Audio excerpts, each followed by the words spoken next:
యోగి 112 అడుగుల ఎత్తున ఆదియోగి విగ్రహం ద్వారా మరొక్కసారి ప్రపంచమంతా మన వైపు చూసేలా చేశారు. దీని వెనుక ఉన్న ఆంతర్యం ఏమిటి అంటారు? See, in the very nature of human evolution, we've reached a point where today more human beings can think for themselves than ever before. Till now, largely, most human beings could not think for themselves.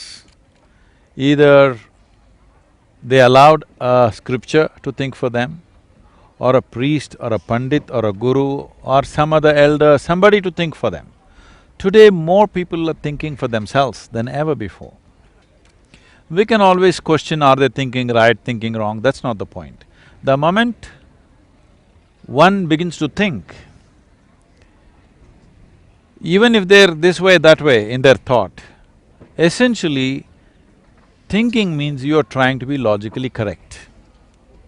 So we're reaching a point in this generation where unless something is logically correct, people will not be able to accept it.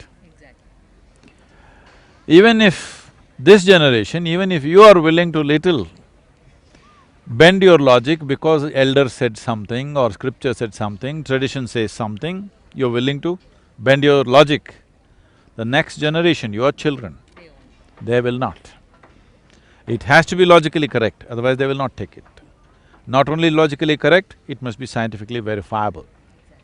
So once this kind of situation comes in human societies, it's time for Adiyogi.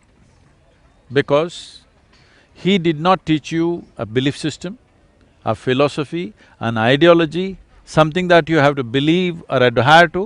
He just taught you the science of human mechanism and its relationship with the larger cosmic mechanism. And he gave 112 methods or technologies for your immediate well-being and your ultimate well-being.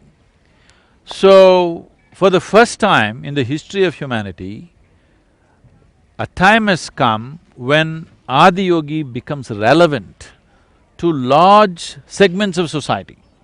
Otherwise, he was only relevant to small segments of society because only small segments of society could think for themselves.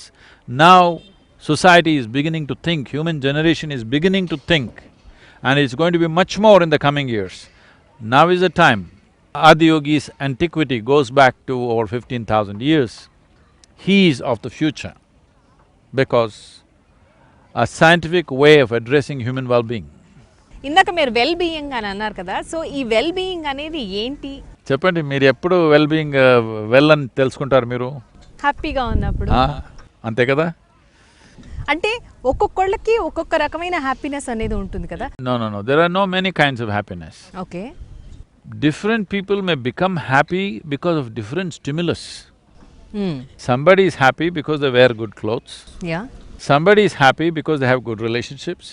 Somebody else is happy because they ate good food. So that is the types of happiness. These are not types of happiness. These are different stimuli for happiness. Okay. But happiness is same.